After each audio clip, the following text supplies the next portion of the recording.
Well, good morning, everybody. Welcome back to Dave and Mao. It is, I don't know, 6 o'clock in the morning, and the sun is already brutal. The sun comes up early, and it goes down by 6 p.m. But when it's up, it's hot. I am doing my morning water haul, trying to get all these containers filled up. We're good all the way there. We got these two, and I think this one is full. So I got to fill these two more. And then one over here. So the other day when my camera fell, I actually had it on a tripod. This nice heavy duty tripod. I can't believe it fell over. But when I checked the video, it didn't, well, it scratched the lens, but it's not showing up. So that's a bonus. I don't have to order a new lens, which I find good. I got enough things to pay for right now. So my little DA64V here, I got all my water jugs. I've just been, whoa. I fill them up in the morning. It takes me about 30 minutes because the water pressure in our neighborhood sucks. So it takes about 30 minutes. I sit out there, drink my coffee, listen to all the dogs and roosters bark, and try to enjoy my morning coffee. But I do this. This is something I have to do every day. It is rain season, but we're not getting much rain. I think we've only had rain maybe 2 times where we actually accumulated quite a bit of water. It's just part of life, you know. Anything to challenge the human soul, you will find in the Philippines. Patience, more patience, and it's kind of a laid-back culture. That's why it takes so long with everything. Our gravel didn't show up. I guess the rock crusher broke down, and they're about a week behind on delivery. And when we go other places, it's just too expensive. So hopefully this week, my 3 meters of gravel will come in. I might as well just order 6 and get 2 delivered. And we're just gonna have to bag it up and carry it up the hill. It sucks, but when things get backed up, you might as well just order a little extra so you'll have it on hand in case situations like this happen. You're just under the, you know, the backlog of gravel. All right, I'm gonna set you up on the tripod. I have got to get this water going. I wanna get back home to the family and enjoy the morning. Yep, every day. I got these little white plastic caps under the lids. And what I learned is, if you don't pop these back in, most of your water ends up in the back of your van, splashing around. Just, it's kind of nice to come out in the morning and, well, check the property, number one, and it's so quiet out here. You know, you go from the apartment in the city to out here, and it's night and day. So I really look forward to living out here someday and be able to walk out my door at 4:30, 5 o'clock and not hear the whole city. And I don't know why people want to live in a city. It's so loud and disturbing. It's ridiculous. If you don't have an air con running and a fan, it's just so loud. And everything's built out of hollow block and everything echoes. And it just, I understand how people deal with it because they grow up with just noise all around them. But I look at people and I think they've never had a good night's sleep because there's always constant noise, 24 hours a day. It doesn't matter. Somebody will drive through at 2 a.m. in the morning with the loudest exhaust. And I know if you grow up with that, you just let it go. And over time, I've gotten a lot better with all the noise.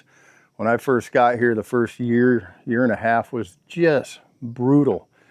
But now, I don't hear anything. I'm getting used to the dogs and the roosters and the exhaust and karaoke or just somebody blasting their stereo full blast till midnight. I sleep right through it now. Now, did I waste a lot of energy bitching and complaining when I first got here? I'll be honest, it drove me batshit crazy. I mean, I couldn't fathom how anybody would allow their dogs to bark all the way through the night. But when you grow up with that background noise your whole life, it's normal. And as a traveler, foreigner coming to this country, I came from a very quiet area. My neighbors were quiet. I was quiet. My neighbors were clean. I kept my property clean. But here, it's loud. And you have to take a deep breath and just learn to live with it. And once you learn to live with it, your life becomes easy. You can sleep through the night. It doesn't matter how many dogs are barking. It just becomes easier. I just want to throw that out there. So I guess what I'm trying to say is don't allow yourself to get all worked up over everything. Take deep breaths and try to figure out ways to cope with your triggers. Because it's the only way, man, these caps are so hard to get out of here. It's the only way you're going to survive the Philippines. If you can't control your anger issues and learn how to adapt to the Philippines, you will never make it here. Because it is a different culture. It is not the Western culture. And that's what I had to do. And I've done videos bitching and complaining. Neighbors' dogs, loud mufflers. And I can't change that. I can't change how things are here. What I can change is my attitude towards those things. And that's one of the biggest reasons. I've learned to cope with it, but I also bought a property where I don't have to deal with it. And maybe down the road, I'll have neighbors and I'll have to deal with that again. It's part of the process. And I hope when you come over here, you'll complain at the beginning and you'll learn to adapt, whether it's the noises, the driving, the slow pace. Man, whoo, bees in my face. The slow pace. All right, bee. You have to adapt, whether it's the driving, the dogs, the dog doo-doo all over the streets, them peeing on your tires. It's not one dog, it's 100 dogs a night peeing on your tires of your vehicle. The loud noises, the loud exhaust. Neighbors 2 blocks away with a stereo system that'll rattle your windows. Those are the things that you have to adapt to. You can't change it. So if you're a person that just is not willing to change anything, I wouldn't suggest the Philippines. Now there's some there's some better areas that are a lot quieter than a city life. That's for sure. So if you want to go to the city because you want to be close to all that stuff, then you're going to have to sacrifice loudness. You're going to have to learn to adapt to your area and let it go, or it'll drive you absolutely batshit crazy. Right now, I'm dealing with the pestering flies out here. It disturbs me, but I've tried multiple remedies, from all kinds of sprays, bug off, everything I can think of. But like I said, they have a commercial spray that I'm going to start spraying around the property once we start getting it leveled off. Not going to waste the money yet, but I'm going to try several different things. I got a message sent trying to use Bounty or a clothes softener fabric. Never heard of that, but I appreciate the comment, and I'm going to try it. I can find things. We can order things online, but I'm trying to find things I can use to keep the damn flies off my legs, because that's one of the things that's annoying me, and it's one of the things I just can't figure out. So hopefully, in the next couple months, I'll figure out how to keep all the flies from attacking my legs. And it's not just one fly. It'll be 50 flies all day, no breaks, landing on you, biting. And I don't know why they bite me, but I'll watch them land on the guys here working. They're not biting them. I think it's just different skin texture. White skin, soft. Or it just tastes good. I don't know. That's what I do every morning. We have to have water. And it's a little bit of a sacrifice. It's a 20-minute drive out to my property. Then it takes me about 20 minutes to do all the water. And I drive home 20 minutes.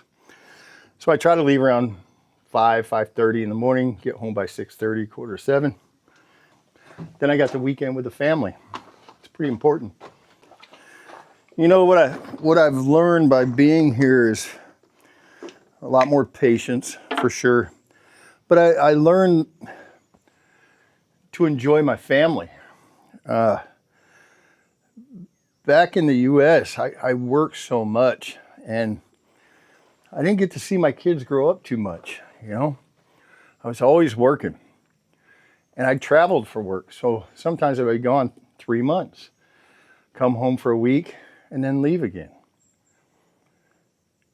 And I tell you what, when one of your kids says to you, I would have rather had you home and not had the house or all the nice things, it makes you realize things. But you also, as a guy, are programmed to provide the best life for your family. And if that meant being gone all the time, well, that's what it meant. And if I could have figured out a way to be at home with my kids growing up, I wish I could have figured that out back then. But to be a traveling industrial electrician and make the money you make, you couldn't ever find that at home in your area. And those jobs can last a year, they could last 3 months, they could last 5 years. So you just didn't want to move your family around. I got bounced around 20 different schools before I was in 9th grade, and I didn't want to do that to my kids. So the sacrifices on both sides, you know, it sucks, but that's the position we're put in the U.S. And I'm very fortunate to be here in the Philippines and have the finances to build my family a dream property. Now, it's not a Taj Mahal, it's not a big mansion. It's just going to be a nice, clean, quiet area that they can grow up in also. And that's important to me, to secure their future. So I guess what I'm trying to say is if you make a bold move, I know a lot of people that do it, they sell everything and just never been here before.